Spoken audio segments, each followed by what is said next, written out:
Hi, I'm Dr. Nolan Gasser, a co-founder and the Chief Genomic Officer of Catch Data. Catch is a taste-based data company that unlocks the secret to why consumers choose the products they do.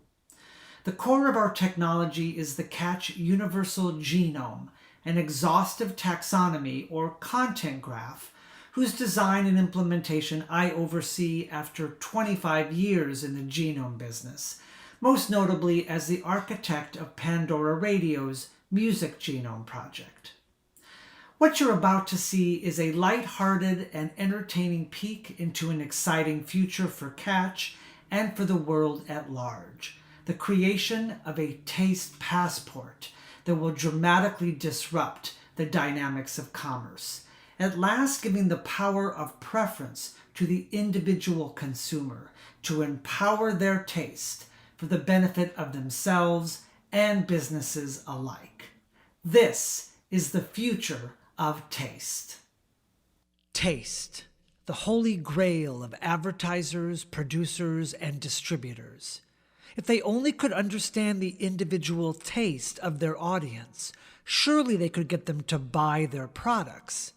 But what exactly is taste? In days gone by, philosophers like David Hume pointed to an objective distinction between good and bad taste, something requiring training by experts. Handle, good. Tavern music, bad. Today, we know better. Taste is not an objective measurement, but a subjective preference in the eye, the ear, the mind, and the soul of the beholder. Something is only good if it's good for you. In my book, Why You Like It, I explore the complex multivariate sources of our musical taste as an interaction of our biology, culture, psychology, background, our biases, and of course, context.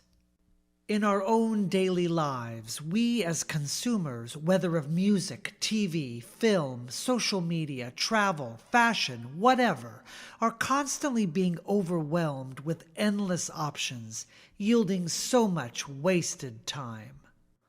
On the flip side, businesses are constantly hamstrung with limited, generic, blunt consumer data, leading to marketing guesswork, missed opportunities, faulty targeting, and thus lost revenue. In short, the current business-to-consumer landscape is broken, both sides stymied, both sides missing an opportunity for businesses to sell more stuff and consumers to get more stuff they actually love. The most widespread flaw of this current landscape is an over-reliance on demographics, that you can define someone's taste by their gender, race, age, geography, finances, and other markers. While this may get it right sometimes, it is a blunt and often faulty gauge of preference. Consider King Charles and Ozzy Osbourne. To share demographics is not necessarily to share taste. Another tactic is collaborative filtering. People who bought X also bought Y. You bought X, you'll surely like Y. This is not only misleading, but it can't resolve the cold start problem when no one has yet seen either X or Y.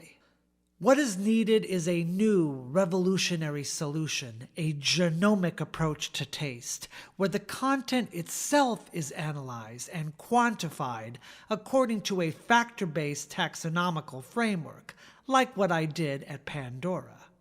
In other words, we need a genomic content graph, a matrix that correlates individual items, not marked by tags, but coded at the gene level and then aggregated into actionable traits and clusters.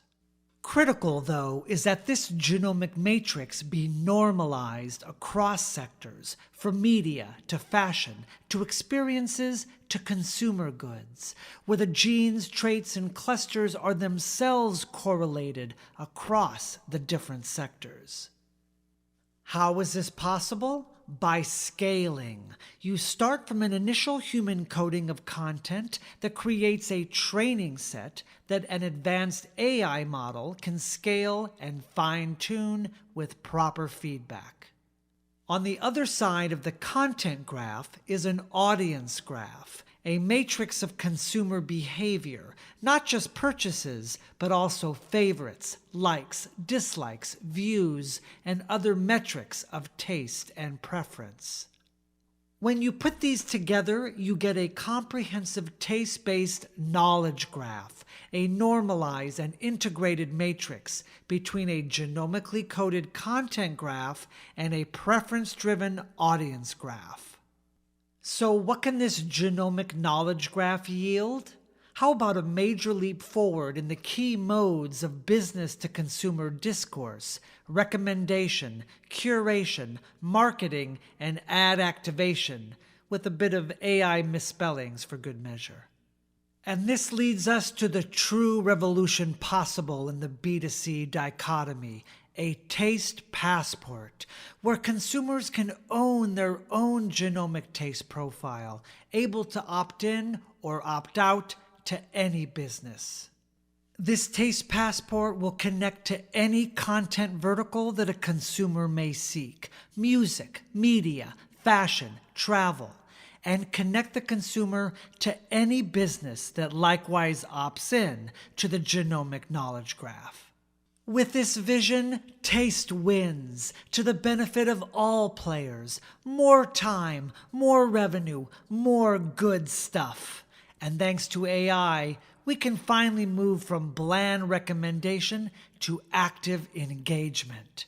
Welcome to the future of taste.